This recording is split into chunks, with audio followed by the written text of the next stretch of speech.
Le prochain élément dont nous allons discuter concerne ce qu'on appelle les extensions. Dépendamment de la version de Kodi que vous avez et de la langue que vous avez installée, ça va par exemple s'appeler extensions, add-ons, ça c'est en anglais, additiel si vous avez la version française canadienne, ou extension tout simplement dans la version française. Bon, ça peut avoir d'autres noms dans d'autres langues. Alors les extensions, c'est quoi? C'est des logiciels qui rajoutent des fonctionnalités à votre centre de divertissement. Alors de base, il peut être capable de gérer un certain nombre de choses, mais en rajoutant ces extensions-là, il pourra faire encore plus. Les extensions, à partir du menu principal, vous pouvez les avoir là. Vous pouvez également vous rendre dans les paramètres, puis accéder aux extensions. Vous arriverez au même endroit. Alors mes extensions, ça correspond aux extensions que vous avez installées. Mises à jour récemment sont les extensions qui ont été mises à jour récemment. Installées depuis un dépôt, ce qui se passe, c'est que les dépôts, c'est un peu comme des répertoires, des entrepôts au sein desquels plusieurs extensions résident. Si vous avez déjà travaillé avec WordPress, c'est comme une librairie d'extensions, une librairie de fonctionnalités dans lesquelles vous pouvez venir puiser. Installé depuis un fichier zip, c'est la même chose, sauf que les extensions vont être encapsulées dans un fichier zip que vous aurez téléchargé sur votre poste de travail ou auquel vous pourrez accéder en ligne.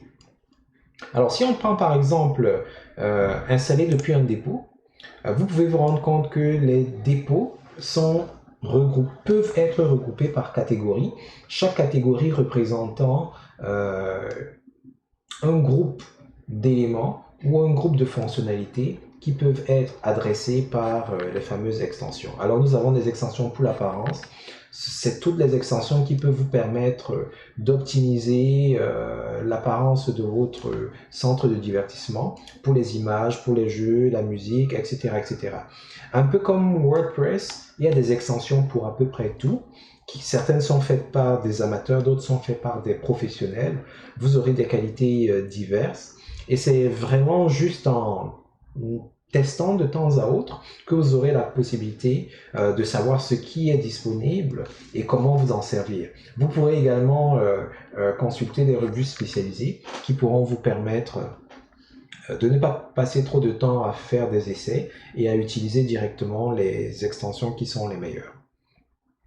Alors, interface web, vous en avez plusieurs. Menu contextuel, vous en avez plusieurs qui sont disponibles.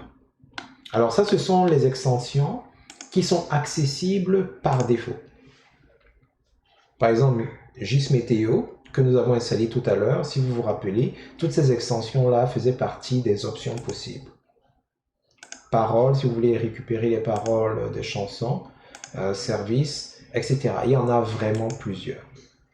Alors, ce que nous allons faire, c'est que nous allons rajouter une extension et puis nous allons vous donner, comment on appelle ça, les liens associés à ces extensions-là dans les ressources.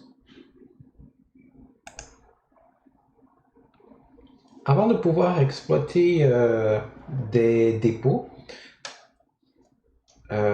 parce que c'est au sein d'un dépôt en général que vous allez aller chercher vos extensions, il faudrait être capable de définir ce qu'on appelle une source. Une source, c'est quoi? C'est tout simplement un emplacement que vous indiquez à votre système pour qu'il aille y consulter, qu'il aille y vérifier l'existence ou non d'une ressource afin de pouvoir la télécharger le moment venu. Si vous avez déjà travaillé avec Linux, c'est exactement le même principe que les dépôts de logiciels. Quand vous êtes connecté à un dépôt de logiciels, la plupart ou la totalité des logiciels qui sont dans ce dépôt, vous avez la possibilité de les installer quand vous le voulez, parce que votre système y a accès et peut communiquer avec. Alors pour ajouter une source, on se rend dans les paramètres, on va au niveau du gestionnaire de fichiers.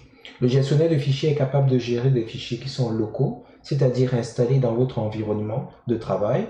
L'environnement de travail, ça peut être votre disque dur local, ça peut être également un disque dur en réseau ou n'importe quelle ressource en réseau. Mais vous avez également des sources qui peuvent être distantes, c'est-à-dire qu'elles sont situées sur un site web ou sur une plateforme qui est à l'extérieur de votre réseau sur Internet. C'est ce que nous allons faire. Un des dépôts un des dépôts fameux, c'est un dépôt appelé Fusion.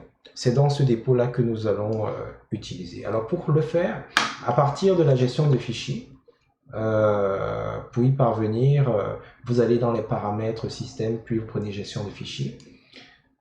Vous allez cliquer sur ajouter une source, double-cliquer dans certains cas. Vous allez cliquer sur parcourir. Et sur parcourir, vous devez saisir le chemin qui permet d'arriver à la source. Dans notre cas, c'est un chemin Internet, c'est une URL. Nous allons donc la rentrer. C'est http://fusion.tvaddons.co. Vous validez. Vous devez donner un nom à cette ressource. Le nom, vous pouvez mettre vraiment tout ce qui vous passe par la tête. Le plus important, c'est que vous soyez capable, surtout si vous avez l'intention d'avoir plusieurs sources, que vous soyez capable, lorsque vous voyez le nom, de savoir à quel dépôt il appartient. Moi, en ce qui me concerne, ce que je fais souvent, c'est que je préfixe. Donc, je vais mettre dep comme dépôt. Je mets un point et puis je mets fusion. Ça fait que si je vais savoir que c'est un dépôt et c'est le dépôt fusion par exemple. Vous n'êtes pas obligé de faire comme moi. Vous pouvez mettre fusion tout simplement. Vous pouvez mettre Sangoku. Vous pouvez mettre tout ce qui vous passe par la tête. Tant que vous savez à quoi ça se rapporte, c'est correct. Alors nous allons valider. Dep fusion. Là j'ai fini. Alors maintenant si je reviens au niveau des extensions ici et que par exemple j'essaie d'installer depuis un dépôt.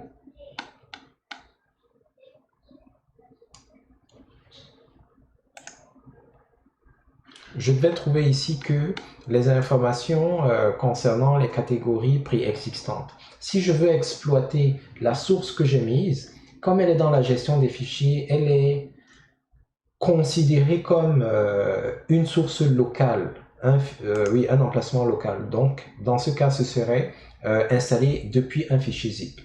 Cependant, Fusion est une source, je ne vais pas dire non autorisée ou non homologuée, mais disons que elle est faite par plusieurs bénévoles qui sont indépendants du système de Kodi. Ça fait que c'est considéré parfois par Kodi, c'est considéré par Kodi comme étant des sources inconnues. Et il faut savoir que lorsque les sources sont inconnues, les propriétaires du logiciel ne peuvent pas vous donner toutes les garanties que ce que vous êtes sur le point d'installer va marcher ou pas, va endommager votre système ou pas. C'est la raison pour laquelle parfois il vous faudra aller dans les paramètres pour autoriser les sources inconnues. Alors pour arriver ici, vous pouvez toujours venir ici dans les paramètres.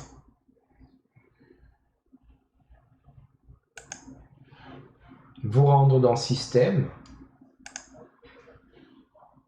Puis au niveau de la commande extension et de source inconnue, activée. Vous aurez bien entendu un avertissement et lisez correctement cet avertissement, et lorsque vous cherchez à installer de nouvelles extensions, rassurez-vous d'avoir toujours cela en tête, parce que il y a beaucoup d'amateurs dans ces dépôts-là, et parfois, malgré toute leur bonne volonté, leur capacité à programmer n'est pas toujours au top. Donc, il arrive que certaines extensions créent plus de dommages que de bénéfices. Alors, on va dire oui. Et si nous revenons maintenant dans les extensions installées depuis un fichier zip, on peut on a accès à l'ensemble de notre, comment est-ce qu'on appelle ça, gestionnaire de fichiers. Et à l'intérieur de cette liste, nous avons bel et bien notre dépôt Fusion. Alors, on va regarder, juste pour explorer rapidement, pour que vous voyez tout ce que vous pouvez avoir à l'intérieur. Alors vous avez Begin Here, vous avez Kodi Repose, on va aller à Kodi Repose. Ce sont des sous-catégories à l'intérieur de ces dépôts-là. Si on ouvre par exemple Kodi Repose et on prend par exemple Foreign, alors tout ce que vous voyez ici là, ce sont des extensions. Parfois le nom est suffisamment clair, parfois il n'est pas suffisamment clair, ce qui fait que vous ne savez pas nécessairement ce qu'il y a à l'intérieur. Mais nous aurons l'occasion d'installer quelques-unes de ces extensions, ce qui va vous permettre de voir comment est-ce que les choses peuvent se passer. Mais Fusion est définitivement l'un des dépôts qu'il serait bon d'avoir chez vous. Alors pour récapituler rapidement, une extension, c'est tout simplement un logiciel, un ensemble d'instructions qui viennent rajouter des fonctionnalités à votre système. Parce que le centre de divertissement vient de base avec des fonctionnalités qui sont déjà très bonnes, mais vous pouvez les amener beaucoup plus loin. Les extensions, pour pouvoir les installer, soit vous allez vous rendre dans un dépôt local, c'est-à-dire c'est des fichiers que vous allez stocker localement sous forme de fichiers zip, soit vous allez les installer à partir d'un dépôt qui se trouve sur Internet à distance. Pour que votre système ait facilement accès à ces dépôts-là, il faudrait venir dans le gestionnaire de fichiers et rajouter les sources qui correspondent aux URL en général de ces dépôts-là. L'important, c'est lorsque vous créez une source, c'est de pouvoir mettre le chemin qui ramène à la source, puis de donner un nom qui va vous permettre de l'utiliser facilement. Une fois que vous avez défini votre source, tout se passe comme si le fichier, comme si le dépôt est en local sur votre machine, comme si le dépôt fait partie de votre système de fichiers local. Ça fait que lorsque vous procédez à l'installation, vous vous rendez plutôt dans les paramètres des extensions et vous allez prendre installer depuis un fichier zip. Et lorsque vous allez faire cela, il vous faudra sélectionner à partir de la liste le dépôt qui vous intéresse. C'est très important que vous fassiez cette distinction-là. Si vous avez un dépôt qui vous intéresse et qui est à l'extérieur, la première chose que vous faites, c'est que vous l'ajoutez en tant que source. Et une fois qu'il est ajouté en tant que source, la deuxième chose que vous faites, c'est que vous allez installer depuis un fichier zip l'une des extensions qui se trouve dans ce dépôt-là. C'est vraiment les deux étapes à suivre. Nous reviendrons là-dessus un peu plus tard.